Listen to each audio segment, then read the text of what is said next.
Hey y'all, welcome back. And it's life Unfiltered and rooted. rooted.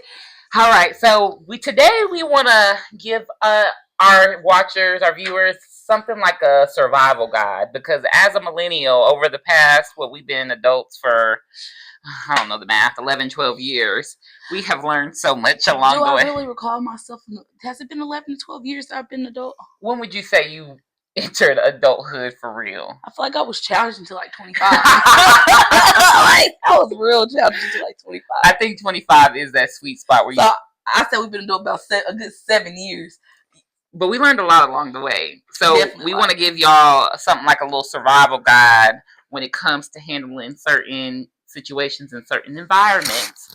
And one place I think we can all agree is tough to manage as Black women, and that's the workplace. Oh, let's not even get started. I've experienced so much racism in the workplace, and it's crazy to me because I think I've just in life period I've experienced a lot of racism, which you wouldn't think of because I passed the paper bag test, but I've experienced more than my sister, and she's way darker than me, and I don't even do it for like the colorism of any of those sorts of things, but I say that to say that it doesn't matter who's light or dark, you can still get treated that way. It doesn't matter the color of your skin, like if you're lighter or if you're darker, it doesn't determine if you get treated better because I've experienced it way more than my sister has. Give us a time. I can give you one time, and this is when I'm in my nursing career. I worked in an assisted living facility, and they had us getting there like an hour before the other nurse left. And I would literally get there an hour ahead of time. Well, I think like a couple of days, I may have gotten there like 30 minutes before. 30 minutes before. Still early as shit. Yeah, still early. Mind you, I was the only nurse that I was the only one that did everything that we were supposed to do. I did all the documentations. I remember like going in and have to fix everything the nurse on day shift didn't even do. And I remember one day I came into work an hour early. This is about 45 minutes early. And she told me that she was going to let me go because I was always late. And I was like, she was like, you're supposed to get here 30 minutes before your relief leaves. I mean, before your, so you can give the nurse before you relief, right? I'm like, okay, well, I'm here an hour every time. And then she's like, oh. Like, literally, that's what she told me. She's like, oh. After she said that, she was like, oh, well, then you're just not a good fit. I was like, okay.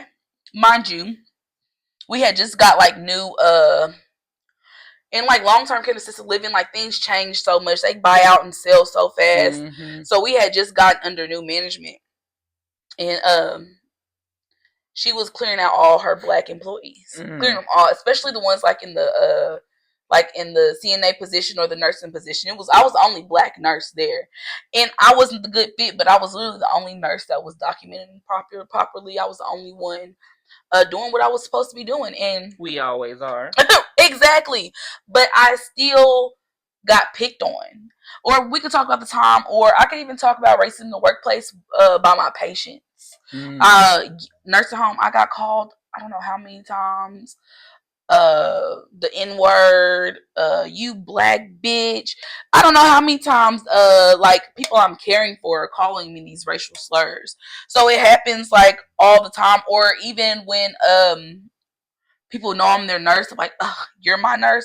Or they don't even believe I'm a nurse. That really gets me every time because they always question like my capabilities because I'm Black. They'll think that I shouldn't be a nurse. Like it's impossible. Oh, you must be a CNA or you must work in the EVS or something like that. Or in the kitchen, you know what I mean? They always play me lower than what I am. And it's not saying that we don't need any of those people, you know what I mean? And they're very important. So important. But they not just Black people jobs either. Exactly. And that's what I'm saying. Like, no, like how did you figure that was a problem? Or it's crazy because I don't know, I'm just because I've experienced so much racism or the angry Black woman, even though my white counterpart can do it the same thing I do. But somehow hers is like, oh, she's just going through something. While mine is, you need to calm yourself down. You're angry. I'm afraid for my life. Yeah, just all of it. It's just,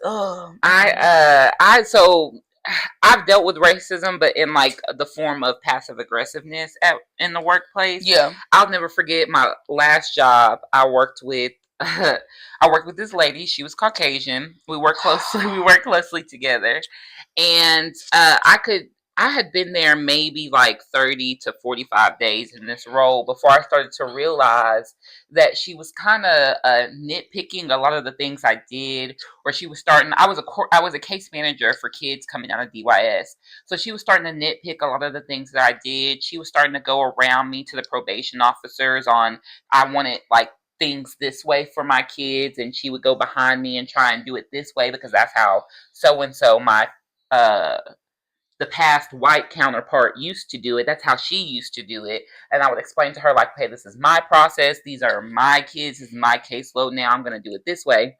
So it got to the point where I had to go to my supervisor. So I went to my supervisor, and I'll never forget, like, it got so bad, y'all, where we had to sit down and have, like, a little powwow. Because one time, this bitch, we in the office, and I forgot why she was mad. And she gonna come in the door, slam the motherfucking door, and then say hey to the other female in the room and not say hey to me. And I called my supervisor, like, on some, hey, bro, you better talk to her before I do. And she gonna come tell me after the fact, my supervisor, oh, she didn't mean it like that. That door. And let that have been you. Let that have been you. If that would have been you. So funny. Let that have been me, right? So it was, oh, the door's heavy, blah, blah, blah. So we resolve, whoop-de-doo. So like literally maybe a year from that event, maybe. I've been there for a year now at this point. I get word that so I'm no longer in this position. So we're well past a year. I've moved up at this agency. I remember this. Okay. So I am no longer in that position. I've gotten a new position. And so someone that I used to work with in that older position told me that she was going around in the community talking about me and talking about how I wasn't a good fit for the new position. I'm a new social worker. I'm new to this field. So basically implying that I don't know what the fuck I'm doing. So that pissed me off because you're talking shit about me in a community that I once served and could potentially serve in the future. Right. So I go to my supervisor, or no, I file a grievance because that's right, yeah. That's what y'all do, right? You gotta go up. File the grievance. This is the way that this is part of the survival guide, y'all. This is the way you're supposed to handle it. If you're having issues with your coworker, you're supposed to go to HR so that you're not deemed black and angry. So I go to HR, and basically I'm like, I can't, this is unacceptable. If this was me, this would not be acceptable. We don't need to share a caseload. And so basically my supervisor was trying to get me to sit down with her again because she felt like it was he said, she said, and that basically I was naive enough to believe what someone else told me. First of all, this someone is not someone I speak to all the time. This is not someone that we're cool with outside of work. So she gains nothing by giving me this information. Even if there was whatever consequence came from that, whatever blowout came from her telling me that, she wouldn't even be able to witness it. Right. So it's kind of like, I'm not dumb. So she tried to get me to sit down, and I didn't want to sit down. I start closing my office door so that she would not come in. Like I wanted no parts of her. And we didn't even work we no longer worked where we shared a caseload. So quite frankly, I didn't have to speak to her. But my not wanting to speak to her, creating boundaries, started to bleed into like the CEO asking people, is she okay? She's closing her door. Like it started to become problematic that I didn't want to sit down and have no kumbaya with this bitch. So that's the type of passive aggressiveness I'm talking about, because when she did whatever, it was excuses after excuses. I simply don't want to conversate. I didn't even cuss the bitch out like I wanted to. I didn't want to conversate. Because really, you could have threw all that shit over. I'm just saying. Cause listen, it could have been a cold day that day. Oh God! But I don't want to talk to her, and now I'm the problem. You know what I mean? We're always the problem, and you know what I've realized? Like at this point, I just literally keep my head down, do my job, and I just try to stay out the way so that there won't even be problems to arise. You know what I mean? And the thing is, though, being black and in the workplace, problems can arise out of nothing. It can come out of like thin air. So I just pray. And so, yes. And so, even at my current job, I could feel myself getting a little too comfortable sometimes. I got to reel it back in. Like, right. Can't get comfortable. No, you can't get comfortable. So, if we could, what would be a piece of advice you give to someone that's kind of trying to make their way in the corporate world or in their career, young and black? What advice would you give them to navigate these issues? I don't even know if I can. the advice I could possibly, like, the best advice I could give you, really, honestly, I feel like working in like corporate America today is to, like I said, keep your head down. I feel like you just gotta persevere. Like, document everything. Don't leave anything out. And if you can, when you can record that shit. Okay, it's just like, because you always have to have, like, you gotta have like backup to your backup to your backup. Like, you just always have to be prepared, and just don't get comfortable with these people. You can't get comfortable with them.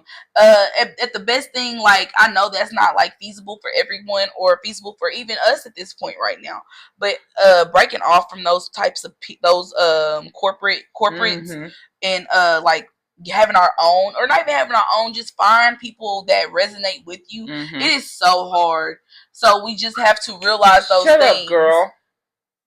Hey, nice. Shut up. Okay.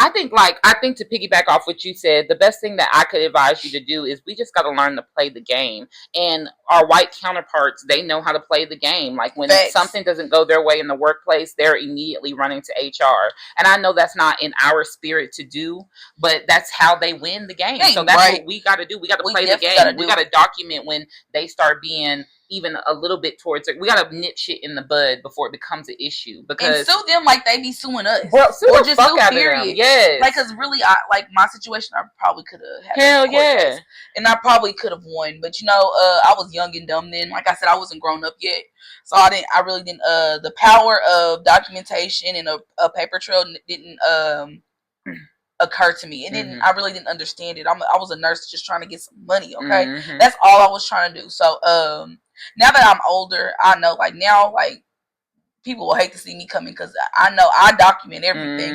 On this day, so and so did da da da da da, and this is da da da. You just gotta be prepared always. You can't and I'm not saying like that's what every white counterpart. I've found some great white people that I've dealt with, but you should watch out for yourself and protect yourself. Protect yourself by understanding that you can't do what they do. If they sitting there on their phone, whatever, and you don't. Nope, you don't do it. Don't do it. Don't, because when it comes down to who was breaking the rules, bitch, you did. You broke them. It was you, and it was only you. And Sarah here gets a motherfucking pass. So I suggest you do what you're supposed to do, even if it's not like it's just don't do it.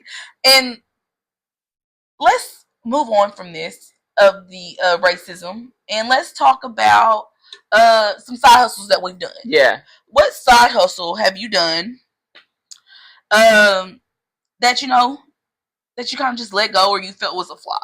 Ooh. So in the midst of COVID, how did it get started? Okay, so COVID happened. We're all in our house, bored out of our minds.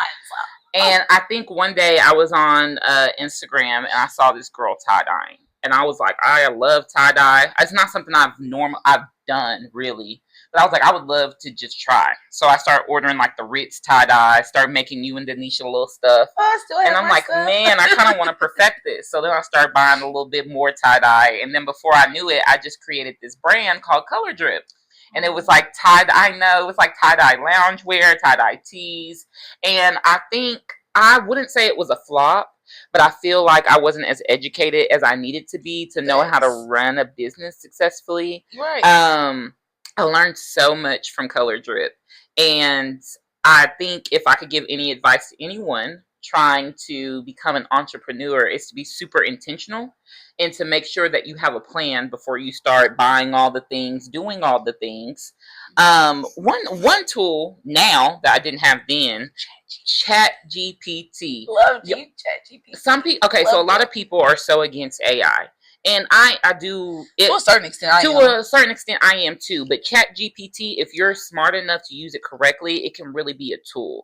Now, I'm not like, there's some people that use it to think for them, and I can't do that per se. But I will say, okay, this is the business I want to create. This is the message I want to send. This is the audience I want to target. Yes, and it will create from there. So you kind of, if you're going to use ChatGPT, you got to use your brain too, so it can give you what you want. But I mean, that's a great tool. So I feel like if I would have had that then, I would have been a lot more successful. Money, you need money to make money. Not a lot of it, but you need some of it.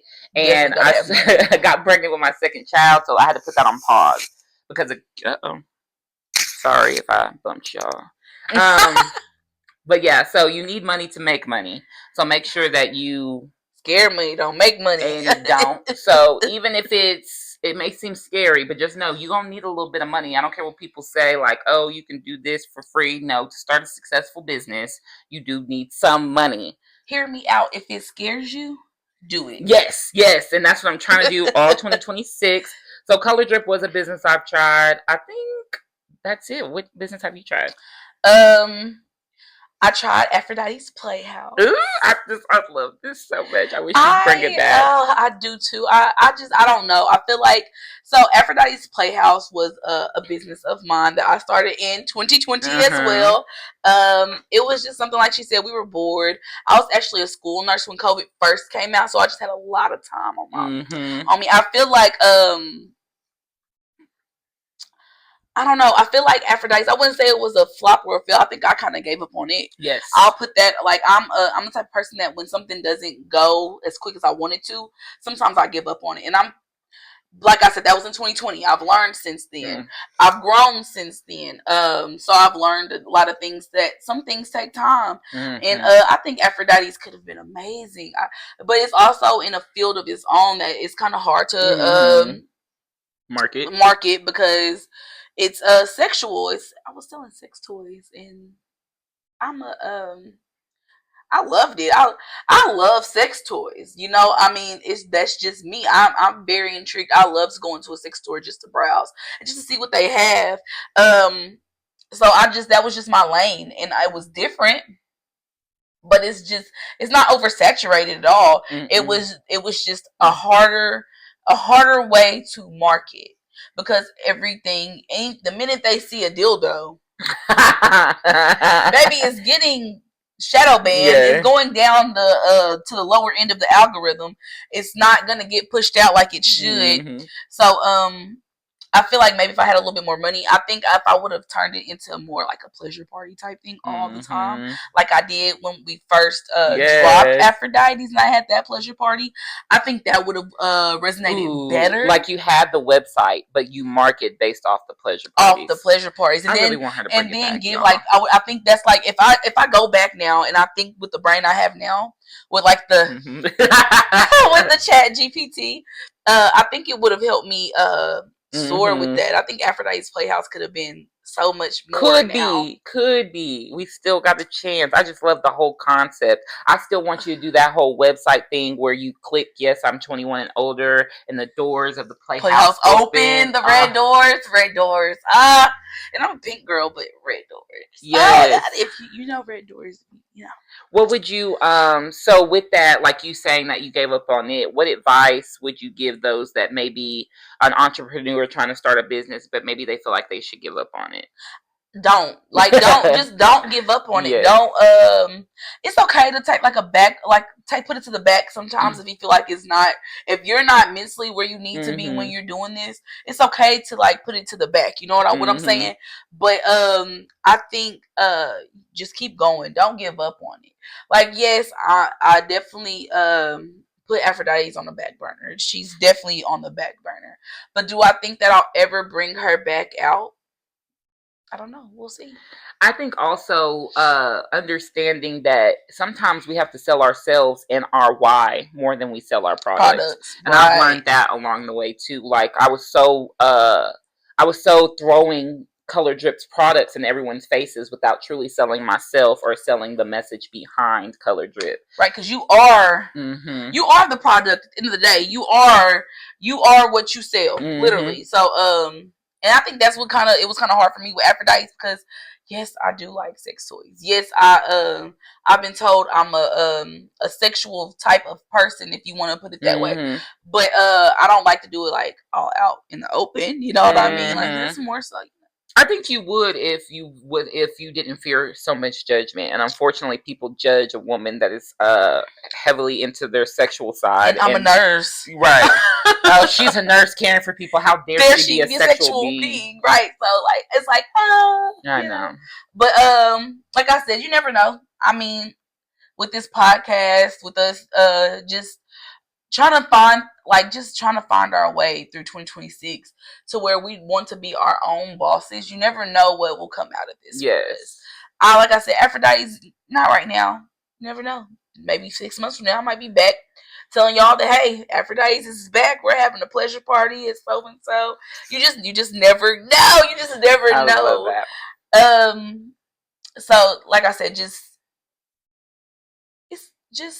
stay patient. That's all I'm gonna say. Like, stay patient and know that even if it's not making you the money you think it should, you have to. My best friend told me this the best. She told me that I have to work just as much as I work in my other job for myself.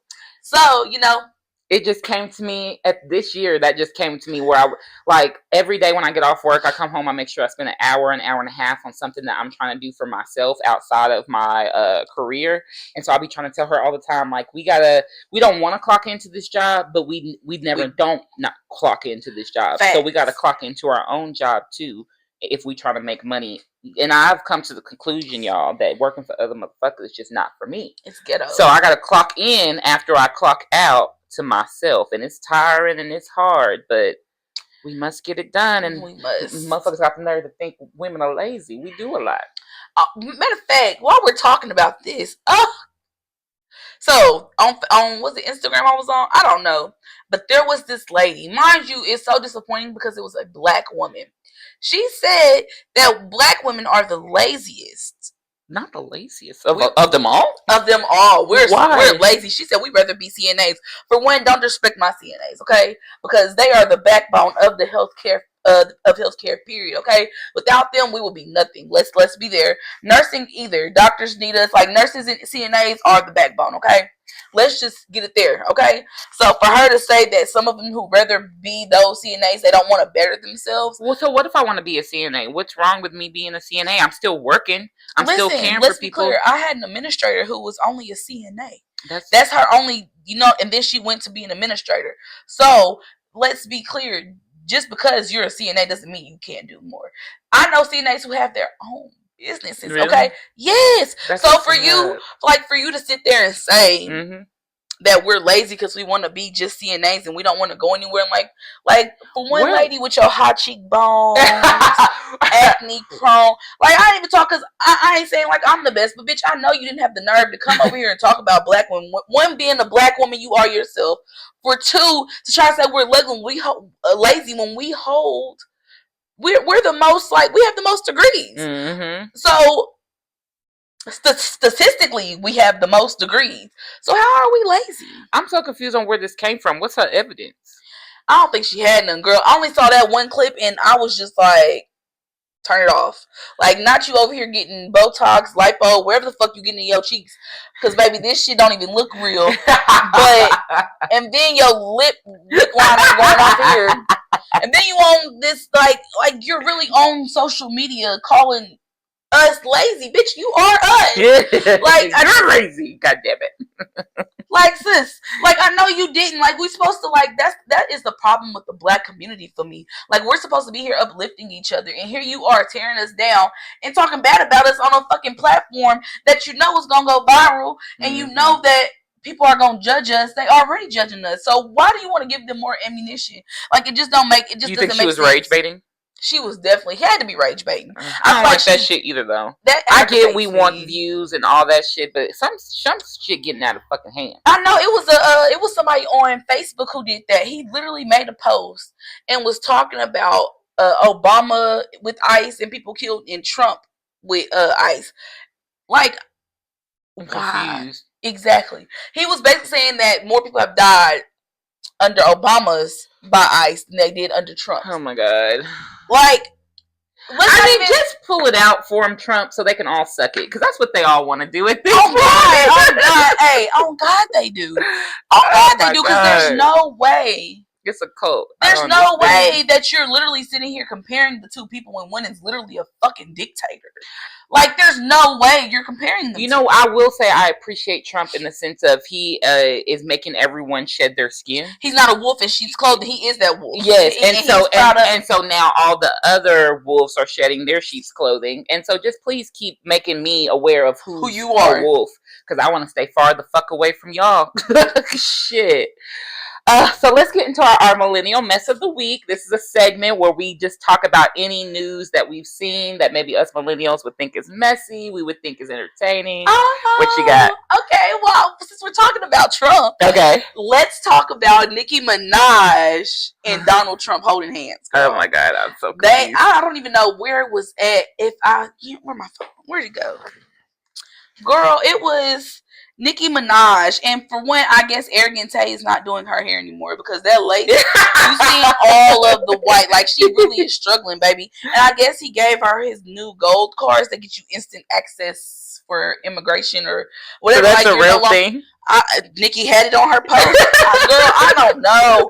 Like it's messy. It's just messy because. You know, Nicki Minaj has been like going down talking crazy. She's been a big Donald Trump supporter, big supporter. And now we have her with Trump and they're literally holding hands the whole time. She's over here.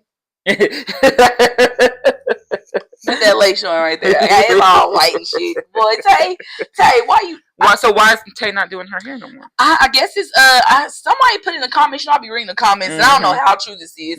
Because like I be on social media, but I don't be yeah. So I don't be going deep enough. I don't really recall her dissing the LGBTQIA. Is that it? I don't want to be wrong. Like, no offense, okay? Yes. I just want to be right. Yes. But I guess she dissed their asses. I don't hold up. I'm really thinking she dissed their asses. So with her dissing them, they was like, "Fuck you," and let her lace look the way it was. Cause baby, listen, let me go up. Swear to God, I'm gonna show you this. I done typed in LGQ, LG. See, you don't even know what the fuck you talking about. Oh, I don't even know if I did that right.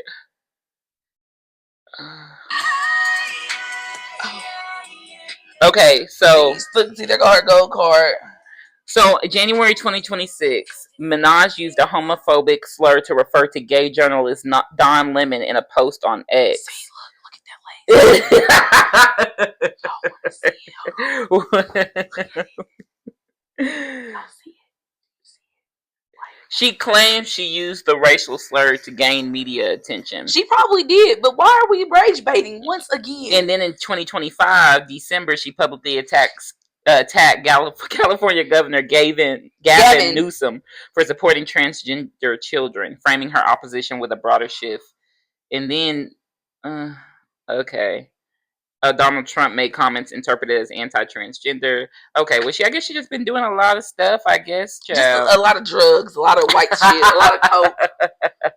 A lot of coke. Oh my gosh. She might have went to the harder shit. Who knows? I don't know, but she's on a decline. And I hate it for her being our sister and all. Right. And Nicki was my girl. I know, but I love me some Nicki Minaj. What Cardi say, God don't play about her, I guess. Oh God. Boy. Oh my gosh. So what advice are we sending our girls off with, or our sisters and brothers, I guess, but our sisters? What do we send off for the survival guide of the week? What advice shall we send them off with? Oh, you know what? It's okay to rest. So, like, I feel like, you said that she said that Black women are lazy. And I feel like we as Black women are so scared of being labeled as lazy that we feel like we have to go at 120 speed all the time. So this week, if you feel like resting, or if you feel like you're tired and you just need a break, take that break. Because it's okay. Sleep, girl. Take that nap. Not go to sleep. Take that nap. It's okay to rest. Society makes us think. Book that massage. Book the massage. Get your nails done. Read a book. Light a candle. Drink water. Like, do whatever you need. Just take deep breaths and just realize that it's okay to rest, and you do not have to go 110 speed all the time. So, if you got anything else for our sisters? I don't.